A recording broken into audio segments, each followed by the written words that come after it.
दोस्तों, भारत और चीन से जुड़ी इस वक्त की बेहद बड़ी खबर आ रही है। चीन से केवल 100 किलोमीटर की दूर पर भारत और अमेरिकी सेना ने किया है युद्ध अभ्यास, जिसकी शानदार तस्वीरें सामने आई हैं और चीन में हड़कंप मच गया है। जी हाँ दोस्तों क्या पूरी खबर आपको बताएंगे, लेकिन उससे पहले अगर आपको भी देश की सेना और पीएम मोदी पर पूरा भरोसा है तो वीडियो को लाइक, चैनल को सब्सक्राइब और बेल आइकन जरूर दबाइए। दरअसल दोस्तों, उत्तराखंड के ओली में भारत और अमेरिका की सेनाओं के बीच होने वाली सालाना मिलिट्री एक्सरसाइज युद्ध अभ्यास 2022 लगातार जारी है और उत्तराखंड का औली करीब 10,000 फीट की ऊंचाई पर है। और ऐसे में इतने ऊंचे पहाड़ी इलाके में भारतीय सेना पहली बार किसी मित्र देश की सेना के साथ मिलिट्री एक्सरसाइज कर रही है।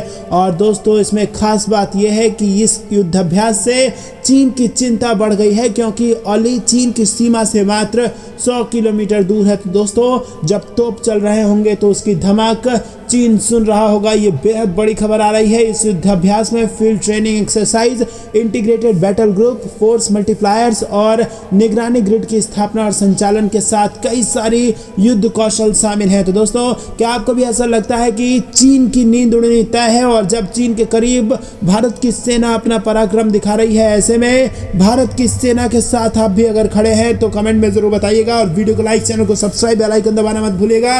रुक करते हैं अगली ब्रेकिंग न्यूज की तरफ। पाकिस्तान के सेना को याद आई 1971 की करारी हार और अपने नेताओं को संभल कर रहने की नसीहत दे डाली। जी हाँ दोस्तों, पाकिस्तान में नौटंकी लगातार जारी है और अब सेना ने अपने नेताओं को संभल कर रहने की नसीहत दे दी है। और 1971 में जिस प्रकार से पाकिस्तान की हार भारत के सेना के हाथों हुई थी, उसका भी जिक्र इसमें हुआ है। जी हाँ दोस्तों, पाकिस्तान की सेना और उसका राजनीतिक नेतृत्व 1971 की करारी हार का जिक्र करने से बचता रहा है, क्योंकि इस युद्ध में पाकिस्तान के 93,000 सैनिकों ने भारतीय सेना के सामने आत्मसमर्पण कर दिया था और पूर्वी पाकिस्तान कहा जाने वाला इलाका बांग्लादेश के तौर पर नया देश ही बन गया। और तब से आज तक पाकिस्तान की सेना और लीडरशिप इस जंग से अपना मुंह चुराते रही है, लेकिन अब जाकर इस पर पाकिस्तानी सेना प्रमुख जनरल कमर जावेद बाजवा ने अहम टिप्पणी कर दी है और उन्होंने पाकिस्तान के डिफेंस डे के मौके पर 1971 की जंग में हार को सेना नहीं बल्कि राजनीतिक नेतृत्व की हार करार दिया। और यही नहीं, इस मौके पर उन्होंने नेताओं को सेना के सम्मान की नसीहत भी दे डाली। जी हाँ दोस्तों, जनरल बाजवा ने कहा कि 1971 की जंग को लेकर बहुत सारे गलत तथ्य बताए जाते हैं। उन्होंने कहा कि दुख की बात है कि इस जंग को लड़ने वाले सैनिकों को आज तक सम्मान नहीं मिला और इसके आगे राजनीतिक नेतृत्व पर सीधा हमला बोलते हुए बाजवा ने कहा कि 1971 की जंग की हार फौज नहीं बल्कि सियासी नाकामी थी। तो दोस्तों, राजनेता और सेना दोनों एक दूसरे पर आरोप लगा रही है, लेकिन असली सच्चाई यह है कि 1971 में पाकिस्तान हारी थी और 93,000 सैनिकों को आत्मसमर्पण करने की नौबत आ गई थी। आपको क्या कुछ लगता है कमेंट में बताइए। वीडियो को लाइक करना मत भूलिएगा। रुक करते हैं ब्रेकिंग न्यूज की तरफ। गुजरात में पीएम नरेंद्र मोदी की सुरक्षा में सेंध एनएसजी ने ढेर किया ड्रोन। जी हाँ दोस्तों, इसकी जांच अब शुरू हो चुकी है। प्रधानमंत्री नरेंद्र मोदी गुजरात विधानसभा इलेक्शन में व्यस्त नजर आ रहे हैं और देश के पश्चिमी राज्यों में भारतीय जनता पार्टी के समर्थन में उनका प्रचार जोरों पर है। और इसी बीच खबरें हैं कि गुजरात में उनकी सुरक्षा में शायद सेंध लगी थी। हालांकि आधिकारिक तौर पर प्रधानमंत्री कार्यालय या पुलिस की तरफ से कुछ नहीं कहा गया है और कहा जा रहा है कि एक ड्रोन को कथित तौर पर गिरा दिया गया है। वहीं गुजरात पुलिस के सूत्रों के हवाले से यह रिपोर्ट में कहा गया है कि राज्य में पीएम की सुरक्षा में शायद सेंध लगी थी और रिपोर्ट के अनुसार नेशनल सिक्योरिटी गार्ड यानी एनएसजी ने कथित तौर पर एक ड्रोन को मार गिराया था और ये ड्रोन बावला के पास नजर आया था जहां पीएम की रैली होनी थी। सूत्रों ने कहा कि अलग अलग एजेंसियों ने इस मामले में अपनी जांच शुरू कर दी है। रिपोर्ट के अनुसार सूत्रों ने जानकारी दी है कि ड्रोन में कुछ नहीं मिला, लेकिन पुलिस ये पता लगा रही है कि इसे क्यों उड़ाया गया था।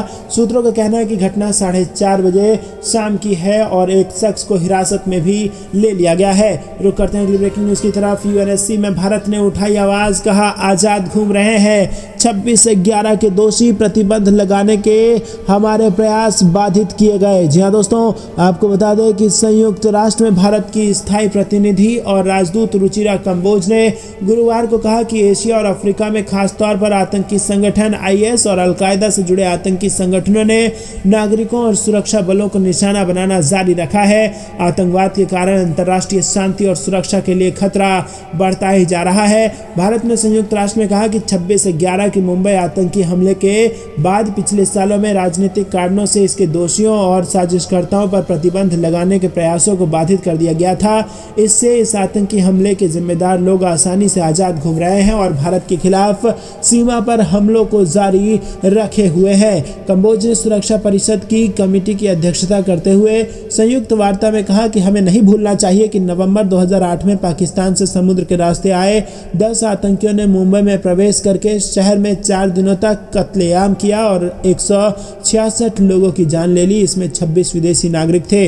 रुक करते हैं अगली ब्रेकिंग न्यूज की तरफ। भारत का नया इतिहास लिखने की जरूरत, सरकार करेगी इसमें मदद, अमित शाह ने दिया ये बड़ा बयान। जी दोस्तों, क्या पूरी खबर जरूर बताएंगे, लेकिन उससे पहले क्या आप भी अमित शाह के इस बयान का समर्थन करते हैं कि भारत का इतिहास लिखने की जरूरत है? कमेंट में जरूर बताइए और वीडियो लाइक करना मत भूलेगा। दरअसल दोस्तों, आपको बता दें कि केंद्रीय गृह मंत्री अमित शाह ने गुरुवार को कहा कि भारत के इतिहास को गलत तरीके से लिखा गया है और इसमें संशोधन करने की आवश्यकता है। और उन्होंने कहा कि इतिहासकारों और छात्रों को देश के विभिन्न हिस्सों में 150 साल से ज्यादा शासन करने वाले 30 बड़े साम्राज्यों और देश की स्वतंत्रता के लिए बलिदान देने वाली 300 विभूतियों पर शोध कर एक नया इतिहास लिखना चाहिए। दोस्तों, एक कार्यक्रम में बोलते हुए अमित शाह ने कहा कि मैं इतिहास का विद्यार्थी हूँ। मैं कई बार सुनता हूँ कि हमारे इतिहास को गलत तरीके से लिखा गया है, हमारे इतिहास को तोड़ मरोड़ कर पेश किया गया है। हो सकता है वो सही हो, लेकिन हमारे इतिहास को गौरवमयी तरीके से लिखने से अब हमें कोई नहीं रोक सकता। उन्होंने आगे कहा कि हमें पुरुषार्थ करना पड़ेगा, हमें संशोधन करना पड़ेगा और हमारे इतिहास को गौरवमयी तरीके से विश्व के सामने रखना पड़ेगा। रुक करते हैं अगली ब्रेकिंग न्यूज की तरफ। चीन में फिर कहर बरपा रहा कोरोना। पिछले 24 घंटे में मिले 32,943 नए मरीज। या दोस्तों, दुनिया में कोरोना की रफ्तार कम होने के बावजूद भी चीन में इसका प्रसार नहीं थम रहा है। चीन के राष्ट्रीय स्वास्थ्य आयोग के आंकड़ों के अनुसार देश में एकाएक मरीजों में तेजी देखी जा रही है। पिछले 24 घंटे में 32,943 कोरोना के नए मरीज सामने आए हैं। चीन में कल के मुकाबले कोरोना के नए मरीजों में 1200 से ज्यादा का इजाफा हुआ है। गुरुवार को चीन में कोरोना के 31,656 नए मरीज सामने आए थे और इसके मद्देनजर देश में प्रतिबंध बढ़ा दिया गया है। बीजिंग में स्कूल बंद कर दिए गए हैं और बाहर से आने वाले लोगों को अब 3 दिन पुरानी कोरोना रिपोर्ट दिखानी पड़ेगी। रुक करते हैं अगली ब्रेकिंग न्यूज की तरफ। दुनिया के सामने भारत के नए प्रतीक चिन्ह के रूप में पेश होगा अगला महाकुंभ। योगी आदित्यनाथ ने दिया यह बयान। जी दोस्तों, महाकुंभ 2025 महादिव्य और महाभव्य के साथ अविस्मरणीय भी होगा और ये महाकुंभ में नया प्रयागराज दिखेगा, जिसका वैभव और गौरव पूरी दुनिया देखेगी। विश्व का ये सबसे बड़ा धार्मिक जन समागम नए भारत के नए उत्तर प्रदेश का प्रतीक उत्सव होगा। गुरुवार शाम महाकुंभ की तैयारियों को लेकर सरकार की शीर्ष बैठक में ये बात मुख्यमंत्री योगी आदित्यनाथ ने कही। सीएम योगी ने कहा कि दिव्य और भव्य कुंभ 2019 के आयोजन ने उत्तर प्रदेश को वैश्विक पटल पर विशिष्ट पहचान दी है। यूनेस्को ने इसे विश्व की अमूर्त सांस्कृतिक धरोहर घोषित किया है।